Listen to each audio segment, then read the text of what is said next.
Hace pocas semanas tuvimos la visita del realizador francés Robert Guédiguian, uno de los directores de cine más importantes de la actualidad. Vino a ofrecer una charla sobre la figura de la resistencia francesa, Missak Manoukian, sobre quien filmara en 2008 la película El Ejército del Crimen. Dicho evento quedó enmarcado dentro de la retrospectiva que realizó la Cinemateca Uruguaya sobre la obra de Guédiguian.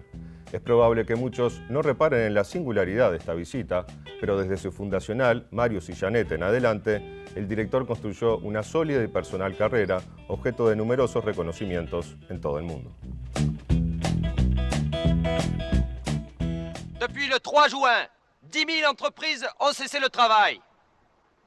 Moi, je propose qu'on arrête nous aussi de travailler. Que ceux qui sont pour la grève lèvent la main. Incontestablement, le cinéma italien est le cinéma qui m'a le plus influencé de tous les cinémas du monde. Puisque je suis né en 1953, donc j'ai 15 ans, 68, à la fin des années 60. Et là, je continue à penser aujourd'hui, que c'est le plus grand cinéma du monde, le cinéma italien.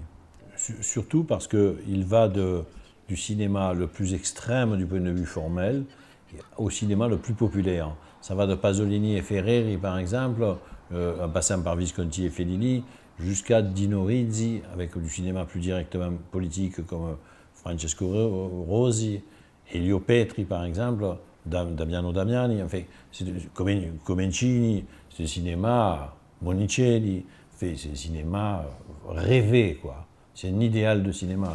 Nous sommes les jolies fées, les jolies fées, les jolies fées nations. On connaît en France aujourd'hui plutôt le cinéma argentin. Moi-même, j'ai coproduit le film de Diego Lerman, Una Mirada. Il y a cette jeune réalisatrice, Lucrecia Martel. Sinon, c'est vrai que on a vu quelques films chiliens, un film bolivien récemment aussi, qui était l'année dernière à la quinzaine des réalisateurs. Mais c'est vrai qu'on ne connaît pas très bien. Alors que, bon, moi, quand j'étais jeune, effectivement, moi j'ai connu la grande époque du cinéma brésilien, par contre. Le cinéma novo, je connais par cœur, voilà, tout. Glauber Rocha, Diegues, Nelson Pereira dos Santos, que j'ai même rencontré plusieurs fois à Paris. Enfin, bon, là, j'étais mon chef opérateur, mon premier chef opérateur, Gilberto Azevedo, avait été le chef opérateur de Nelson Pereira dos Santos.